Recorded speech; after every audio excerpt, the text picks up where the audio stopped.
কারো কোনো অভিযোগ থাকবে না যদি এই পদ্ধতিতে পাঙ্গাস মাছ রান্না করেন।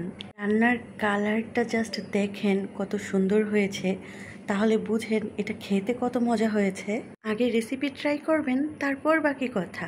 কিন্তু অনেকেই আছে পাঙ্গাস মাছ খেতে পছন্দ করে না, আবার অনেকেই আছে বলতেই লজ্জা পায় যে আমি পাঙ্গাস মাছ খেতে পছন্দ করি।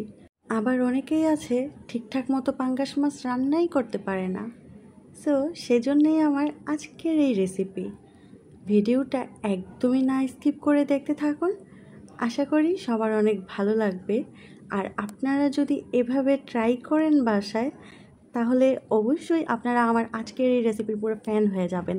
সো এখানে দেখতে পাচ্ছেন পাঙ্গাস মাছের কয়েকটা পিস নিয়ে নিয়েছি। তারপর দিয়ে দিলাম হলুদ ফাঁকি, মরিচ ফাঁকি, আদা রসুন বাটা, স্বাদ মতো লবণ আর আদা রসুনটা একটু পরিমাণটা বুঝে দিবেন। আর হলুদ ফাঁকি, মরিচ ফাঁকি এগুলো একটু পরিমাণে বাড়িয়ে দিবেন, তাতে করে মাছের ভেতরে মশলাগুলো খুব ভালোভাবে প্রবেশ করবে এবং এটা খেতেও খুব মজা হবে। ভিডিওর শুরুতে আপনারা দেখতে পেয়েছেন অনেকগুলা পাঙ্গাস মাছের পিস ছিল।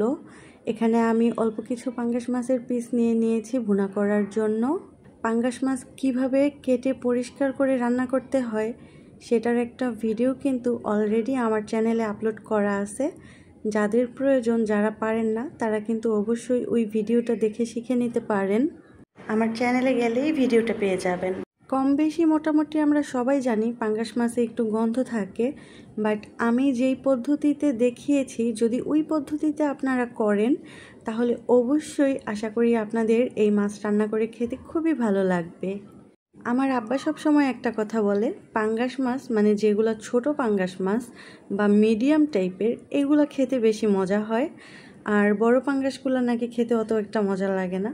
তো আমাদের পাঙ্গাস মাছের সাইজটা কেমন সেটা দেখে নিশ্চয়ই আপনারা বুঝতে পেরেছেন। আর এদিকে আপনাদের সাথে কথা বলতে বলতে কিন্তু এক পিস করে সবগুলা পাঙ্গাস মাছের গায়ে মশলা খুব ভালোভাবে মাখিয়ে নিয়েছি। দেখে নিশ্চয়ই বুঝতে পারছেন মাখানোটা কত সুন্দর হয়েছে, কালারটা দেখতে জাস্ট কত সুন্দর লাগছে। যে কোনো মাছ ভাজি করার ক্ষেত্রে হলুদ মরিচের ফাঁকিটা একটু বেশি করে দেওয়ার চেষ্টা করবেন। তারপর আর দেরি না করে চলে আসলাম রান্নায়। প্রথমেই একটা কড়াই খুব ভালোভাবে গরম করে কড়াইয়ের তেলটাও গরম করে নিয়েছি। তারপর এক এক করে মাছের পিসগুলো সব দিয়ে দিব তেলের মধ্যে। আর হ্যাঁ, যেটা বলছিলাম পাঙ্গাস মাছ কাটা বা পরিষ্কার করার যে ব্যাপারটা, আপনারা মাছ কাটার আগে খুব ভালোভাবে ঘষাঘষি করে নেবেন মাছটাকে। তারপর যে কেটে ধুয়ে ভালোভাবে পরিষ্কার করে নেবেন। আর এই পদ্ধতিটাতে রান্না করলে এই মাছটা কিন্তু খেতেও বেশ মজা লাগে। কারণ মাছে যদি গন্ধ না থাকে তাহলে খেতে তো ভালো লাগবেই, তাই না? আমার কিন্তু বরাবরের মতোই পাঙ্গাস মাছ খুবই প্রিয়, মানে জাস্ট কি বলবো, এক কথায় আমি পাঙ্গাস মাছের ভক্ত বলতে পারেন।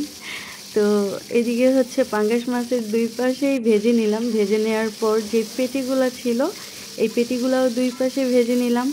আর পাঙ্গাস মাছ ভাজার পরে এই যে পেটিগুলো দেখতে পাচ্ছেন, মানে আমি জাস্ট এই ভাজি করা অবস্থাতেই পেটিগুলো খাইয়ে নিই, আমার আর রান্না করা পর্যন্ত সহ্য হয় না। আর এই পাঙ্গাস মাছের পেটিগুলো ভাজি করে খেতেও কিন্তু বেশ দারুণ লাগে।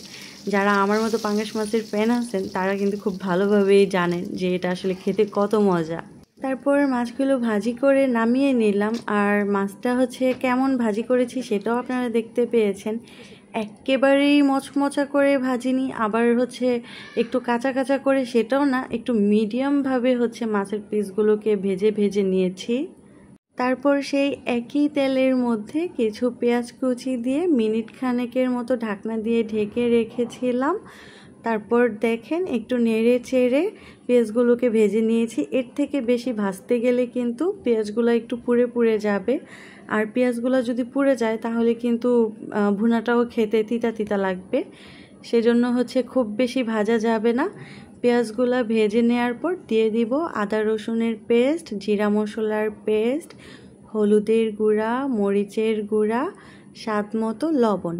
আর এখানে জিরা মশলার পেস্টের সাথে কিন্তু জিরা, লং, এলাচ, দারচিনি সব কিছু একসাথে পেস্ট করা ছিল।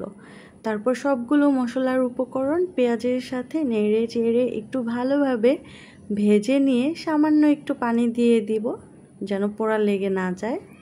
তারপর পানির সাথে পেঁয়াজ আর মশলাগুলো একটু নেড়ে দিয়ে দিব হচ্ছে টমেটো। এই টমেটোগুলো হচ্ছে ভিডিওর শুরুতেই আপনারা লক্ষ্য করেছেন, হয়তো দেখিয়েছিলাম। এই টমেটোগুলো হচ্ছে ডিপ ফ্রিজে সংরক্ষণ করেছিলাম। এখানে প্রায় 3টার মতো টমেটো আছে। এখন টমেটো আর পেঁয়াজ মশলাগুলা একসাথে নেড়ে চেড়ে ভালোভাবে কষিয়ে নেব। আর ততক্ষণে কিন্তু টমেটোগুলো গলে যাবে। জাস্ট এখন কালারটা দেখেন কত সুন্দর লাগতেছে, আর বুঝতেই পারতেছেন এটা রান্না করার পর কত মজা হবে। কালারটা মানে জাস্ট ওয়াও। তারপর যাই হোক এখানে একটা কথা বলি, আমার কিন্তু হচ্ছে পাঙ্গাস মাছের তরকারি ভালো লাগে না। আমি হচ্ছে পাঙ্গাস মাছ 3ভাবে খাই। একটা হচ্ছে এখন আপনাদেরকে যেভাবে রান্না করে দেখাচ্ছি, পাঙ্গাস মাছের ভুনা রেসিপি। তারপর হচ্ছে পাঙ্গাস মাছ ভাজি করে খেতে ভালো লাগে একটু মচমচা করে। আর হচ্ছে পাঙ্গাস মাছের ভর্তা, এটাও কিন্তু খেতে জাস্ট ওয়াও, একদমই দারুণ লাগে। তারপর হচ্ছে মানে আপনারা কিন্তু ট্রাই করে দেখতে পারেন। সব মশলার উপকরণ খুব ভালোভাবে কষিয়ে নেওয়ার পরে পানি দিয়ে দিয়েছি। আর কতটুকু পানি দিয়েছি সেটাও আপনারা লক্ষ্য করেছেন। তারপর এক এক করে মাছের পিসগুলো দিয়ে ঢাকনা দিয়ে ঢেকে রাখলাম মিনিট খানিকের মতো। আবারও ঢাকনাটা সরিয়ে নিলাম, দিয়ে দিচ্ছি কয়েকটা কাঁচামরিচ ফালি করে।